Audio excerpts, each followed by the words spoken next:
உபாகமம் 7ஆம் அதிகாரம். நீ சுதந்தரிக்கப் போகிற தேசத்தில் உன் தேவனாகிய கர்த்தர் உன்னை பிரவேசிக்க பண்ணி, உன்னை பார்க்கிலும் ஜனம் பெருத்த ஜாதிகளாகிய ஏத்தியர், கிர்காசியர், எமோரியர், கானானியர், பெரிசியர், ஏவியர், எபூசியர் என்னும் 7 பலத்த ஜாதிகளை உனக்கு முன்பாக துரத்தி, உன் தேவனாகிய கர்த்தர் அவர்களை உன்னிடத்தில் ஒப்பு கொடுக்கும் போது அவர்களை முறிய அடித்து அவர்களை சங்காரம் பண்ண கடவாய். அவர்களோடே உடன்படிக்கை பண்ணவும் அவர்களுக்கு இரங்கவும் வேண்டாம். அவர்களோடே சம்பந்தம் கலவாயாக. உன் குமாரத்திகளை அவர்கள் குமாரருக்கு கொடுக்காமலும் அவர்கள் குமாரத்திகளை உன் குமாரருக்கு கொள்ளாமலும் இருப்பாயாக. என்னை பின்பற்றாமல் அந்நிய தேவர்களை சேவிக்கும்படி அவர்கள் உன் குமாரரை விலக பண்ணுவார்கள். அப்பொழுது கர்த்தருடைய கோபம் உங்கள் மேல் மூண்டு உங்களை சீக்கிரத்தில் அழிக்கும். நீங்கள் அவர்களுக்கு செய்ய வேண்டியது என்னவென்றால், அவர்கள் பலிபீடங்களை இடித்து அவர்கள் சிலைகளை தகர்த்து அவர்கள் தோப்புகளை வெட்டி அவர்கள் விக்கிரகங்களை அக்கினியிலே எரித்து போட வேண்டும். நீ உன் தேவனாகிய கர்த்தருக்கு பரிசுத்த ஜனம். பூச்சக்கரத்தில் உள்ள எல்லா ஜனங்களிலும் உன் தேவனாகிய கர்த்தர் உன்னை தமக்கு சொந்தமாயிருக்கும்படி தெரிந்து கொண்டார். சகல ஜனங்களிலும் நீங்கள் திரட்சியான ஜனமென்று கர்த்தர் உங்கள் பேரில் அன்பு வைத்து உங்களை தெரிந்து கொள்ளவில்லை. நீங்கள் சகல ஜனங்களிலும் கொஞ்சமாயிருந்தீர்கள்.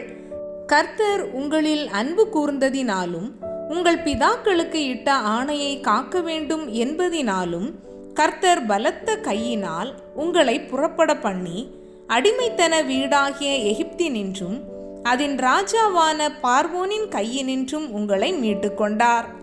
ஆகையால் உன் தேவனாகிய கர்த்தரே தேவன் என்றும், தம்மில் அன்பு கூர்ந்து தமது கற்பனைகளை கைக்கொள்ளுகிறவர்களுக்கு அவர் 1000 தலைமுறை மட்டும் உடன்படிக்கையும் தயவையும் காக்கிற உண்மையுள்ள தேவன் என்றும், தம்மை பகைக்கிறவர்களுக்கு பிரத்யட்சமாய் பதிலளித்து அவர்களை அழிப்பார் என்றும், தம்மை பகைக்கிறவனுக்கு அவர் தாமதியாமல் பிரத்யட்சமாய் பதிலளிப்பார் என்றும் நீ அறிய கடவாய்.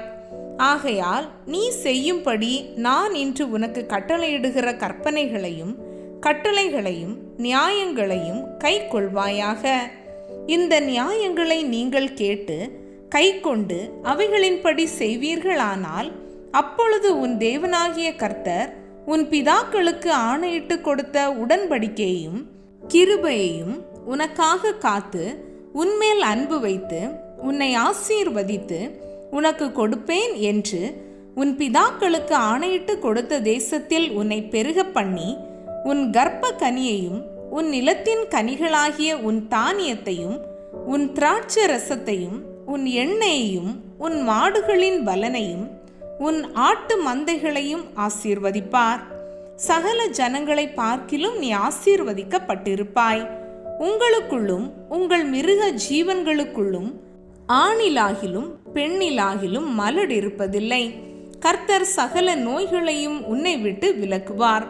உனக்கு தெரிந்திருக்கிற எகிப்தியரின் கொடிய ரோகங்களில் ஒன்றும் உன்மேல் வர பண்ணாமல் உன்னை பகைக்கிற யாவர் மேலும் அவைகளை வரப்பண்ணுவார்.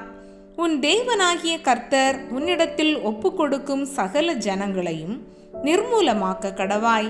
உன் கண் அவர்களுக்கு இரங்காதிருப்பதாக. அவர்கள் தேவர்களை நீ சேவியாமல் இருப்பாயாக. அது உனக்கு கண்ணியாயிருக்கும். அந்த ஜாதிகள் என்னிலும் ஜனம் பெருத்தவைகள். நான் அவர்களை துரத்தி விடுவது எப்படி என்று உன் இருதயத்தில் சொல்லிக் கொண்டாயானால், உன் தேவனாகிய கர்த்தர் பார்வோனுக்கும் எகிப்தியர் யாவருக்கும் செய்ததையும் உன் கண்கள் கண்ட பெரிய சோதனைகளையும் அடையாளங்களையும் அற்புதங்களையும் உன் தேவனாகிய கர்த்தர் உன்னை புறப்பட பண்ணி காண்பித்த பலத்த கையையும் ஓங்கிய புயத்தையும் நன்றாய் நினைத்து அவர்களுக்கு பயப்படாதிரு. நீ பார்த்து பயப்படுகிற எல்லா ஜனங்களுக்கும் உன் தேவனாகிய கர்த்தர் அப்படியே செய்வார். மீதியாயிருந்து உனக்கு தப்பி ஒளித்து கொள்ளுகிறவர்களும் அழிந்து போகுமட்டும் உன் தேவனாகிய கர்த்தர் அவர்களுக்குள்ளே குளவிகளை அனுப்புவார். அவர்களை பார்த்து பயப்பட வேண்டாம். உங்கள் தேவனாகிய கர்த்தர் உங்களுக்குள்ளே இருக்கிறார். அவர் வல்லமையும் பயங்கரமுமான தேவன். அந்த ஜாதிகளை உன் தேவனாகிய கர்த்தர் கொஞ்சம் கொஞ்சமாய் உன்னை விட்டு துரத்தி விடுவார். நீ அவர்களை ஒருமிக்க நிர்மூலமாக்க வேண்டாம். நிர்மூலமாக்கினால் காட்டு மிருகங்கள் உன்னிடத்தில் பெருகி போகும். உன் தேவனாகிய கர்த்தர் அவர்களை உன்னிடத்தில் ஒப்பு கொடுத்து அவர்கள் அழியும் மட்டும் அவர்களை மிகவும் கலங்கடிப்பார். அவர்களுடைய ராஜாக்களை உன் கையில் ஒப்பு கொடுப்பார். அவர்கள் பேர் வானத்தின் கீழ் இராதபடிக்கு அவர்களை சங்கரிக்க கடவாய். நீ அவர்களை சங்கரித்து தீரு மட்டும் ஒருவரும் உனக்கு எதிர்த்து நிற்க மாட்டார்கள். அவர்கள் தேவர்களின் விக்கிரகங்களை அக்கினியினால் சுட்டரிக்க கடவாய். நீ அவைகளால் சிக்கிக் கொள்ளாதபடிக்கு அவைகளில் இருக்கிற வெள்ளியையும் பொன்னையும் இச்சியாமலும் அதை எடுத்துக்கொள்ளாமலும் இருப்பாயாக.